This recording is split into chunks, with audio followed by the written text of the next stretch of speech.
সুপ্রিয় শিক্ষার্থীবৃন্দ, গুরুদয়াল সরকারি কলেজের গণিত বিভাগ কর্তৃক আয়োজিত অনলাইন কার্যক্রমের আজকের এই সেশনে তোমাদের সঙ্গে আছে যথারীতি আমি রোমান স্যার, প্রভাষক গণিত বিভাগ, গুরুদয়াল সরকারি কলেজ, কিশোরগঞ্জ। আমাদের শেষ ক্লাসে আমরা লিনিয়ার প্রোগ্রামিংয়ের অ্যালগরিদম নিয়ে কথা বলেছিলাম এবং অ্যালগরিদম ব্যবহার করে কিভাবে একটা সমস্যা সমাধানের জন্য লিনিয়ার প্রোগ্রামিং তৈরি করা যায় সেটাও তোমাদেরকে দেখিয়েছিলাম। ক্যাটাগরিক্যালি আজ তোমাদের সামনে লিনিয়ার প্রোগ্রামিংকে কীভাবে সলভ করতে হয় সেটাই দেখানোর কথা। কিন্তু তুমি যদি এখনই লিনিয়ার প্রোগ্রামকে সলভ করতে যাও, তোমাকে কিছু সমস্যার সম্মুখীন হতে হবে। যেমন তোমাদের লিনিয়ার প্রোগ্রামটি যদি এমন হয়, তোমরা দেখতে পাচ্ছ যে এই লিনিয়ার প্রোগ্রামটিতে দুটি চলক আছে, একটি হচ্ছে x1 এবং আরেকটি হচ্ছে x2। যদি কোনো লিনিয়ার প্রোগ্রামিংয়ে দুটি চলক থাকে তাহলে একটিকে x অক্ষ এবং আরেকটিকে y অক্ষ বিবেচনা করে আমাদের যে লিনিয়ার প্রোগ্রামিংয়ের কনস্ট্যান্টগুলো থাকে সেগুলো দ্বারা গ্রাফ তৈরি করে একটি কনভেক্স রিজন বের করে লিনিয়ার প্রোগ্রামকে সলভ করা যায়, যেটা তোমরা ইন্টারমিডিয়েটও করে আসছো। কিন্তু চিন্তা করে দেখো, তোমাদের লিনিয়ার প্রোগ্রামটিতে যদি এমন হয়, তোমরা দেখতে পাচ্ছ যে এই লিনিয়ার প্রোগ্রামে তিনটি চলক আছে, একটি হচ্ছে x1, আরেকটি হচ্ছে x2 এবং আরেকটি হচ্ছে x3। এখন তুমি এই প্রোগ্রামটিকে গ্রাফিক্যালি সলভ করতে পারবা? পারবা না। কেন পারবা না? কেননা আমরা একটা সমতলে দুইয়ের অধিক চলককে রিপ্রেজেন্ট করাতে পারি না। সুতরাং যদি কোনো লিনিয়ার প্রোগ্রামিংয়ে দুইয়ের অধিক চলক থাকে তাহলে সেগুলোকে গ্রাফিক্যালি সলভ করা সম্ভব না। এক্ষেত্রে আমাদেরকে নতুন কিছু মেথডের সাথে পরিচিত হতে হয়, যেমন সিমপ্লেক্স মেথড 1, সিমপ্লেক্স মেথড 2 আর বিগ্যাম মেথড। তো ওই মেথডগুলো যদি তুমি ভালোভাবে বুঝতে চাও তাহলে বিভিন্ন ধরনের লিনিয়ার প্রোগ্রামিং সম্পর্কে তোমার একটা সম্যক ধারণা থাকা দরকার। তাই আজকের ক্লাসটি হবে different types of linear programming and some other terms. অর্থাৎ আজকের ক্লাসে আমরা বিভিন্ন ধরনের লিনিয়ার প্রোগ্রামিং নিয়ে কথা বলবো এবং কিছু টার্মের সাথে পরিচিত হব। দেখো, তোমার যে লিনিয়ার প্রোগ্রামিংটি আছে সেটা যদি এমন হয়, তোমাদের যে লিনিয়ার প্রোগ্রামিংয়ের অবজেক্টিভ ফাংশন থাকে সেটা যদি ম্যাক্সিমাইজ হয় এবং লিনিয়ার প্রোগ্রামিংয়ের যে কনস্ট্যান্টগুলো আছে তোমরা দেখতে পাচ্ছ এই কনস্ট্যান্টের প্রত্যেকটির মাঝখানে লেস দেন অর ইকুয়াল আছে। যদি এমন হয় যে আমাদের অবজেক্টিভ ফাংশনটা ম্যাক্সিমাইজ হয় এবং প্রত্যেকটি কনস্ট্যান্টের মাঝখানে লেস দেন অর ইকুয়াল চিহ্ন থাকে এবং আমাদের যে চলকগুলো আছে সেই চলকগুলো যদি নন নেগেটিভ হয়, অর্থাৎ গ্রেটার দেন অর ইকুয়াল 0 হয়, তাহলে এই ধরনের ফরম্যাটকে বলা হয়, এই ধরনের লিনিয়ার প্রোগ্রামিংকে বলা হয় ক্যানোনিক্যাল ফর্ম ইন ম্যাক্সিমাইজেশন। আবার যদি এমন হয়, দেখতে পাচ্ছ যে তোমাদের লিনিয়ার প্রোগ্রামিংয়ের যে অবজেক্টিভ ফাংশনটি সেটা হচ্ছে মিনিমাইজ এবং আমাদের যে কনস্ট্যান্টগুলো আছে এই কনস্ট্যান্টগুলোর মাঝখানে যদি গ্রেটার দেন অর ইকুয়াল চিহ্ন থাকে, তোমরা দেখতে পাচ্ছ যে প্রত্যেকটি কনস্ট্যান্টের মাঝখানে গ্রেটার দেন অর ইকুয়াল চিহ্ন আছে, অন্য কোনো চিহ্ন নেই। এবং আমাদের চলকগুলো যদি নন নেগেটিভ, অর্থাৎ greater than or equal to 0 হয়, এই ধরনের ফরম্যাটকে বলা হয়, এই ধরনের রূপকে বলা হয় ক্যানোনিক্যাল ফর্ম ইন মিনিমাইজেশন। আবার যদি এমন হয় যে আমাদের যে অবজেক্টিভ ফাংশনটা সেটা ম্যাক্সিমাইজ বা মিনিমাইজ যাই হোক না কেন, আমাদের কনস্ট্যান্টগুলোর মাঝখানে যদি লিনিয়ার প্রোগ্রামে যে কনস্ট্যান্টগুলো আছে এই কনস্ট্যান্টগুলোর মাঝখানে যদি দেখতে পাচ্ছ ইকুয়াল চিহ্ন থাকে, তোমরা দেখতে পাচ্ছ যে এই প্রোগ্রামটির প্রত্যেকটি কনস্ট্যান্টের মাঝখানে ইকুয়াল আছে এবং চলকগুলো যদি গ্রেটার দেন অর ইকুয়াল 0 হয়, তাহলে এই ধরনের লিনিয়ার প্রোগ্রামিংকে বলা হয় স্ট্যান্ডার্ড ফর্ম। তো আজকে আমরা একটা লিনিয়ার প্রোগ্রামিংকে কীভাবে স্ট্যান্ডার্ড ফর্মেটে নিতে হয় সেটা নিয়ে কথা বলব। কেননা তোমরা যখন এই সিমপ্লেক্স মেথড 1 বা বিগ্যাম মেথড বা সিমপ্লেক্স মেথড 2 প্রয়োগ করবা, তখন একটা লিনিয়ার প্রোগ্রামিংকে স্ট্যান্ডার্ড ফর্মেটে নিতে হবে। এছাড়া তোমরা পরীক্ষাতেও আসে যে একটা লিনিয়ার প্রোগ্রামিং দেওয়া থাকবে, তোমাকে বলা হবে যে এটাকে স্ট্যান্ডার্ড ফর্মেটে কনভার্ট করো। এটার জন্য 4 নম্বরে একটা প্রশ্ন পরীক্ষাতে আসে। তাই আজকে আলোচনা থাকবে যে কীভাবে একটা লিনিয়ার প্রোগ্রামিংকে স্ট্যান্ডার্ড ফর্মেটে রূপান্তর করতে হয়। তো প্রথমে আমাদেরকে একটা প্রবলেম দেওয়া থাকবে, তোমরা দেখতে পাচ্ছ এখানে একটা প্রবলেম দেওয়া আছে এবং তোমার কাজ হচ্ছে এই প্রবলেমটিকে স্ট্যান্ডার্ড ফর্মেটে কনভার্ট করতে হবে। তাহলে কীভাবে কনভার্ট করবো আমরা? তো প্রথমে স্ট্যান্ডার্ড ফর্মেটের বৈশিষ্ট্যগুলো আমরা জেনে নিই। আমরা জানি যে স্ট্যান্ডার্ড ফর্মেটের ক্ষেত্রে আমাদের যে অবজেক্টিভ ফাংশনটা থাকে সেটা ম্যাক্সিমাইজও হতে পারে আবার মিনিমাইজও হতে পারে, এটা কোনো ফ্যাক্ট না। কিন্তু আমাদের যে কনস্ট্যান্টগুলো থাকে এই কনস্ট্যান্টগুলোর মাঝখানে ইকুয়াল থাকতে হবে এবং চলকগুলো হতে হবে নন নেগেটিভ, অর্থাৎ কোনো চলক ঋণাত্মক হতে পারবে না, 0 বা 0-র চেয়ে বড় হতে হবে। তাই আমরা যদি এই প্রোগ্রামটিকে স্ট্যান্ডার্ড ফর্মেটে কনভার্ট করতে চাই তাহলে যে কাজটি করতে হবে, তাহলে আমাদের অবজেক্টিভ ফাংশন নিয়ে কোনো ঝামেলা না, সেটা ম্যাক্সিমাইজ আছে, ম্যাক্সিমাইজ থাকবে। কিন্তু আমাদের যে কনস্ট্যান্টগুলো আছে, যেখানে তোমরা দেখতে পাচ্ছ গ্রেটার দেন আছে, লেস দেন আছে বা ইকুয়াল আছে, সবগুলোর মাঝখানে ইকুয়াল আনতে হবে। এবং আমাদের চলকগুলো অবশ্যই নন নেগেটিভ, অর্থাৎ গ্রেটার দেন ইকুয়াল টু 0 হতে হবে। আমরা এটাই নিয়ে আলোচনা করব কীভাবে এই প্রোগ্রামটিকে স্ট্যান্ডার্ড ফরম্যাটে কনভার্ট করতে হয়।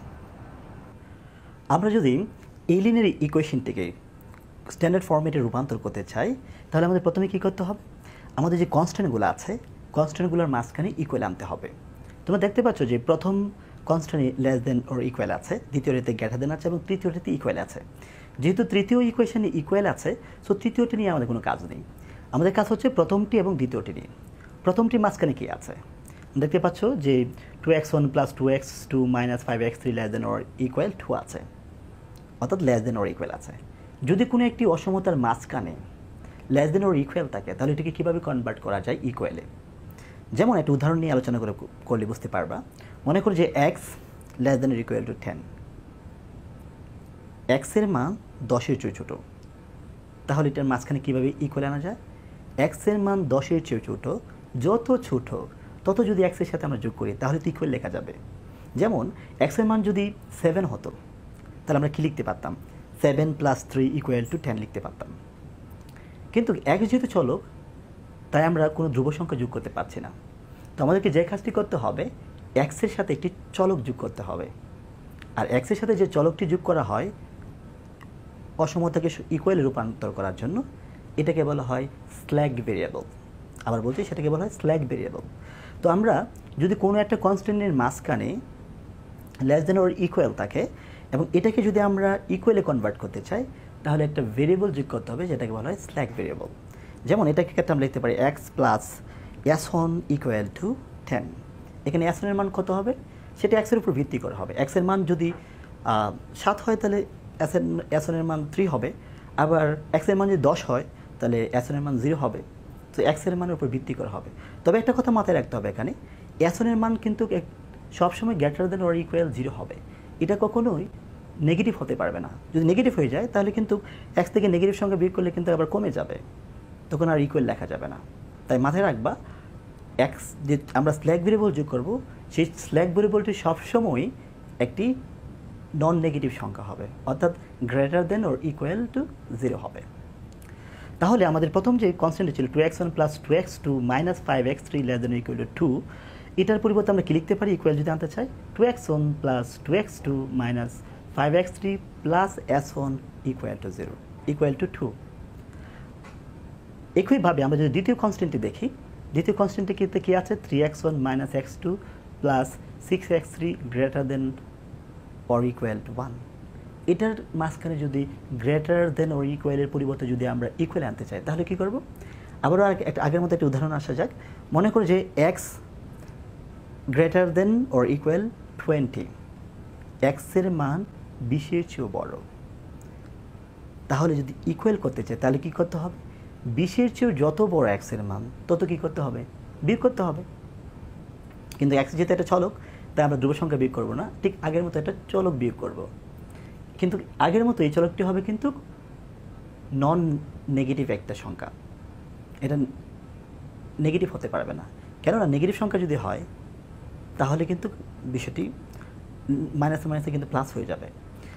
তাই আমরা যে কাজটি করব, যদি কোনো একটা কনস্ট্যান্টের মাঝখানে গ্রেটার দেন অর ইকুয়াল থাকে এবং সেটাকে যদি আমরা ইকুয়ালি কনভার্ট করতে চাই, তাহলে আমরা যে কাজটা করব, আমরা লেফট হ্যান্ড সাইডে একটা সারপ্লাস একটা ভেরিয়েবল বিয়োগ করে দেব, আর এই ভেরিয়েবলটাকে বলা হয় সারপ্লাস ভেরিয়েবল। আমরা বলছি সারপ্লাস ভেরিয়েবল। তাহলে আমরা এটাকে লিখতে পারি x মাইনাস s2 = 20। এখানে s2 এর মান কিন্তু একটা ধনাত্মক পূর্ণ সংখ্যা।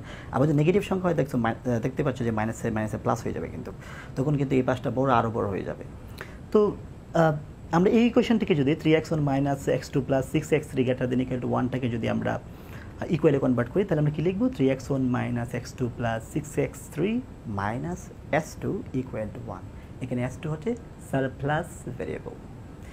আর তৃতীয় যে ইকুয়েশনটি আছে, তোমরা দেখতে পাচ্ছ x1 + x2 + x3 = 4। এটা যে মাঝখানে যদি ইকুয়াল আছে, সো এটা ইকুয়ালে থাকবে। কিন্তু যদি এমন হতো যে ইকুয়াল না থেকে যদি অ্যাপ্রক্সিমেট একটা চিহ্ন থাকতো, যেমন x1 plus x2 plus x3 approximation 4 হতো। তোমরা দেখতে পাচ্ছ মাঝখানে এটা ইকুয়ালের মতো কিন্তু একটু বাঁকা, এটাকে বলে অ্যাপ্রক্সিমেট একটা চিহ্ন। এটার মানে হচ্ছে যে x1 plus x2 plus x3 এর মান 4-এর কাছাকাছি। 4 না, 4-এর কাছাকাছি কি 4-এর চেয়ে ছোটো হতে পারে, আবার বড় হতে পারে। তো চিন্তা করে দেখো, যদি ছোটো হতো তাহলে কী হতো, লেফট হ্যান্ড সাইডে যদি ছোটো হতো তাহলে কিন্তু সেই আগের মতো স্ল্যাক ভেরিয়েবল আমরা কী করতাম, যোগ করতাম। আবার যদি 4-এর চেয়ে বড় হতো তাহলে কী করতাম, সারপ্লাস ভেরিয়েবল বিয়োগ করতাম। তাহলে যে কাজটি করতে হবে, দুটি কাজই তোমাকে করতে হবে, স্ল্যাক ভেরিয়েবল যোগ করতে হবে এবং সারপ্লাস ভেরিয়েবল বিয়োগ করতে হবে। তাহলে এটাকে এভাবে লিখতাম যে x1 plus x2 plus x3 plus s3, আগে যেহেতু s1 s2 স্ল্যাক ভেরিয়েবল এবং সারপ্লাস ভেরিয়েবল যোগ করা আছে তাই এটা নতুন হবে s3 minus s4 equal to 4। তো এভাবে আমাদের অ্যাপ্রক্সিমেটটাকে ইকুয়ালে কনভার্ট করতে হবে। যাই হোক, যেহেতু ইকুয়ালে আছে আমরা ইকুয়ালে রাখবো। এখন আমাদেরকে যে কাজটি, বাকি যে কাজটি করতে হবে, আমাদের যে চলকগুলো আছে, ভেরিয়েবলগুলো আছে, এগুলোকে greater than or equal to 0 আকারে, অর্থাৎ নন নেগেটিভকে কনভার্ট করতে হবে। তোমরা দেখতে পাচ্ছ যে প্রথম চলকটি যেটি আছে সেটাখানে x1 greater than or equal 0 লেখা আছে, মানে এটা 0-এর চেয়ে বড়ই আছে, 0 বা 0-এর চেয়ে বড়ই আছে। এটা নিয়ে আমাদের কোনো কাজ নেই। আমার দ্বিতীয়টা লক্ষ্য করে দেখো যে x2 less than or equal 0, x2 এর মান 0-এর চেয়েও ছোট। তো আমরা বলছিলাম যে সবসময় চলকগুলোর মান 0 বা 0-এর চেয়ে বড় হতে হবে। সেক্ষেত্রে কী করবো আমরা, তো এটা উদাহরণে আসা যাক। s2 এর মান 0-এর চেয়েও ছোটো মানে কি নেগেটিভ সংখ্যা। চলো একটা নেগেটিভ সংখ্যা নিয়ে কথা বলি। মনে করে যে s2 এর মান -5, তাহলে s2 এর পরিবর্তে আমরা -5 লিখলাম। তাহলে -5 সমান আমরা কী লিখতে পারি, -5 ইকুয়াল টু মাইনাস প্যারেন্থেসিস 5 লিখতে পারি। এখন এই 5 কি সংখ্যা, একটি পজিটিভ সংখ্যা। যদি তুমি ব্র্যাকেটের ভিতরটার অংশটা চিন্তা করো, মাইনাসটা বাদ দাও, তাহলে শুধু 5 কিন্তু একটা ধনাত্মক সংখ্যা, তাহলে এটা একটা নন নেগেটিভ সংখ্যা। তো এটার পরিবর্তে যদি আমরা একটা নতুন চলক কাউন্ট করি, এবং চলকগুলো যখন আমরা চেঞ্জ করবো এমনভাবে করতে হবে যাতে আমরা পরবর্তীতে বুঝতে পারি অঙ্কের ক্ষেত্রে যে এই চলকটি কোন চলকের পরিবর্তে এসছে। তো আমরা এটার পরিবর্তে যদি, যেহেতু এখানে x এর নিচে 2 সাবস্ক্রিপ্ট দেওয়া আছে, সো আমরা এখানে x এর নিচে 2 সাবস্ক্রিপ্ট এবং প্রাইম দিয়ে দিব যাতে বুঝতে পারি যে x2 প্রাইম মানে x2 থেকে আসছে চলকটি। তাহলে আমরা দেখতে পারি যে এই পাশে -5-এর পরিবর্তে আমরা x2 লিখলাম, ইকুয়াল টু লিখতে পারি -x2 প্রাইম। এখানে x2 প্রাইম কিন্তু একটি নন নেগেটিভ সংখ্যা। ওকে, তো যদি কখনোই কোনো একটা constant less than or equal চিহ্নটা থাকে তাহলে সেটাকে চলকগুলোকে চেঞ্জ করতে হবে, কারণ এটা নেগেটিভ চলক রাখা যাবে না, এটা পজিটিভ চলক আনতে হবে। এক্ষেত্রে আমরা যে কাজটি করব সেটা হচ্ছে যে চলকটি থাকবে সেই চলকের পরিবর্তে নতুন একটা চলক দেবে, সেটা হবে এই চলকের সাবস্ক্রিপ্টে ব্যবহার করবো যাতে বুঝতে পারি সহজে, এবং একটা নেগেটিভ চিহ্ন ব্যবহার করবো এবং প্রাইম চিহ্ন ব্যবহার করবো, অর্থাৎ x2 এর পরিবর্তে লিখবো -x2 প্রাইম। তাহলে আমাদের সব ক্ষেত্রেই x2টা চেঞ্জ হয়ে যাবে, এর পরিবর্তে লিখতে হবে -x2 প্রাইম। ওকে, তাহলে এখানে যে x2 আছে এর পরিবর্তে আমরা লিখব, কত বসাবো, মূল সবগুলো সমীকরণই একেবারে আমাদের অবজেক্টিভ ফাংশন থেকে শুরু করে যত কনস্ট্যান্ট আছে সব জায়গায় x2 এর পরিবর্তে আমরা -x2 প্রাইম বসাবো। তারপর যেটা দেখতে পাচ্ছ যে এভাবে আমরা x2কে চেঞ্জ করব। এবার আমরা দেখতে পাচ্ছি যে x3 হচ্ছে unrestricted sign. x3 unrestricted sign মানে কি, মানে হচ্ছে এটা পজিটিভ হতে পারে আবার নেগেটিভ হতে পারে। যদি x3 পজিটিভ বা নেগেটিভ দুটো চিহ্ন হতে পারে, তাহলে একটি চলককে আমরা কীভাবে পজিটিভ এবং নেগেটিভ রূপে প্রকাশ করতে পারি। এখন তুমি যদি ভাবো যে x3 এর পরিবর্তে আমরা লিখবো যে +-x3 প্রাইম, নতুন একটা চলকে কনভার্ট করব, তাহলে এটার মানে হচ্ছে যে এটা পজিটিভ নেগেটিভ দুটোই, কিন্তু এখানে বলা হচ্ছে এটা পজিটিভ হতে পারে আবার নেগেটিভ হতে পারে, যে কোনোটা হতে পারে। তো এক্ষেত্রে যে কাজটি করতে হয়, যদি কোনো একটা চলককে পজিটিভ এবং নেগেটিভ দুটাই বোঝাতে চাও, তাহলে তোমাকে এই চলকের পরিবর্তে দুটো নতুন চলকের মধ্যে দিয়ে প্রকাশ করতে হবে। অর্থাৎ আমরা যে একটা কাজটি করবো, x3 পরিবর্তে আমরা লিখবো x3 prime -x3 double prime. তাহলে x এর মান যদি পজিটিভ চিহ্ন হয় তাহলে প্রথম x3 প্রাইম যেটা এটা বড় হবে আর x3 ডাবল প্রাইমটা ছোটো হবে। আবার যদি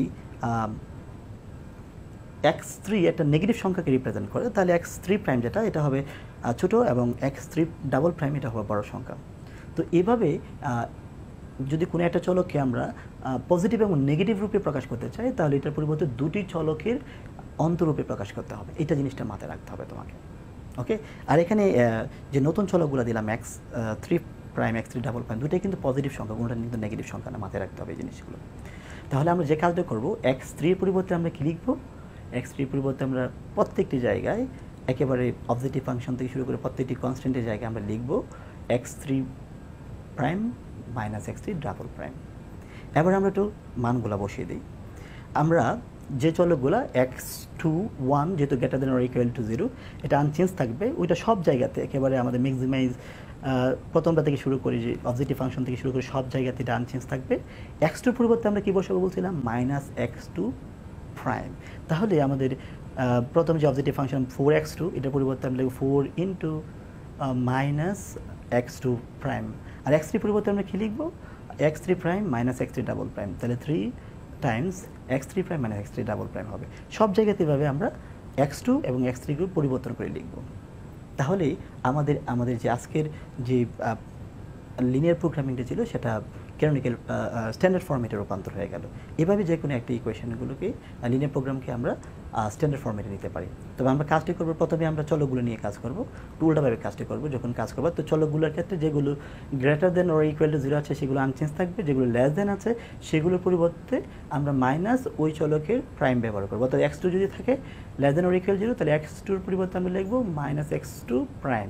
যদি x1 লেস দেন 0 থাকে তাহলে আমরা কী লিখবো, x এর পরিবর্তে লিখব মাইনাস x1 প্রাইম ব্যবহার করবো। আর যদি আনরেস্ট্রিক্টেড সাইন থাকে তাহলে ওই চলকের পরিবর্তে দুটি চলক রূপে আমরা প্রকাশ করবো। যেমন যদি এখানে x3 ছিল, যদি x2 আনরেস্ট্রিক্টেড সাইন লেখা থাকতো তাহলে x2 পরিবর্তে আমরা কী লিখতাম, x2 prime minus x2 double prime বসাতাম। ওকে, তারপরে যে কাজটি করতে হবে আমাদের, তারপরে আমরা কাজ করব যে আমাদের কনস্ট্যান্টগুলো নিয়ে। যদি কোনো একটা কনস্ট্যান্টের মাঝখানে লেস দেন অর ইকুয়াল থাকে তখন এখানে একটা স্ল্যাগ ভেরিয়েবল যোগ করব আমরা, আর যদি গ্রেটার দেন ইকুয়াল থাকে তখন আমরা সারপ্লাস ভেরিয়েবল বিয়োগ করব। আর যদি অ্যাপ্রক্সিমেট চিহ্ন থাকে তাহলে স্ল্যাগ ভেরিয়েবল যোগ মাইনাস সারপ্লাস ভেরিয়েবল বিয়োগ, এই দুটা কাজ করব। এভাবে আমরা যদি এই নিয়মগুলো ফলো করি তাহলে আমরা যে কোনো লিনিয়ার প্রোগ্রামিংকে আমরা স্ট্যান্ডার্ড ফরম্যাটে নিয়ে করতে পারবো। তো সকলে ভালো থেকো, সুস্থ থেকো, সকলের জন্য নিরন্তর শুভকামনা। ঈদ মোবারক।